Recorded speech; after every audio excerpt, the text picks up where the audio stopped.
new field has emerged. Machine psychology. As AI is taking on more and more important roles in our lives, the fact that they hallucinate has become a serious problem.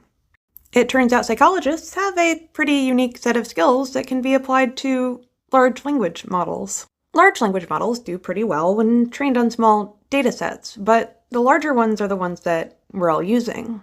They can just make up information between 3 and 30% of the time.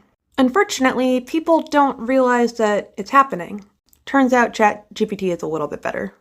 This is especially apparent when you're trying to get references. If you've ever tried to ask a chatbot to make an appropriate reference, you'd know they get it wrong. People really aren't all that great at figuring out they're talking to a robot at all. I've talked about this. There used to be a series of questions that we could ask them just to verify. But they're being trained around that, and they're becoming more convincing through operant conditioning. Just like us, they're learning to do tasks and being rewarded by not being told they did it wrong.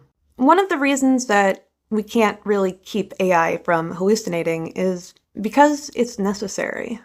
AI has been endowed with the ability to come up with new ideas, to put information together in a brand new way. Yes, it is kind of just an overblown text generator, but if we don't allow it to come up with new information, it wouldn't be very smart. Without the ability to come up with new ideas, it would never be able to solve a puzzle. Hallucinations, imagination, is what makes it so powerful. If you're hoping to use these tools in a way that is productive for yourself, you're going to need to verify every statement. That means you can't ask it to write about something that you don't know yourself. What you can ask it is, are you sure about that? And I ran into this issue this morning. I gave AI a little piece of text that said, under these circumstances, A goes up and B goes down. And it fed me back, both A and B go down. I asked, are you sure about that? It said yes.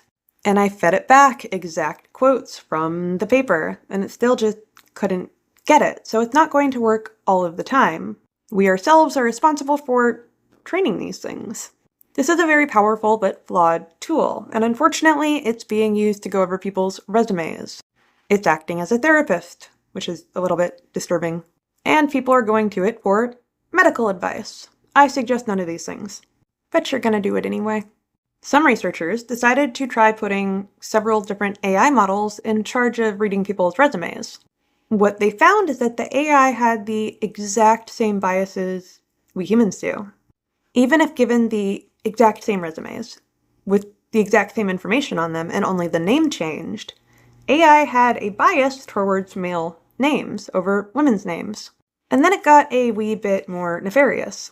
It even had a bias towards white-sounding names over people who just had black-sounding names. This is actually where psychology comes in.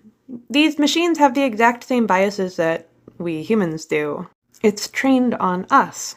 We are essentially putting a parrot, or as I like to call it, my drunken, slightly concussed assistant, in charge of making very important decisions. Still thank my parents for giving me a boy name.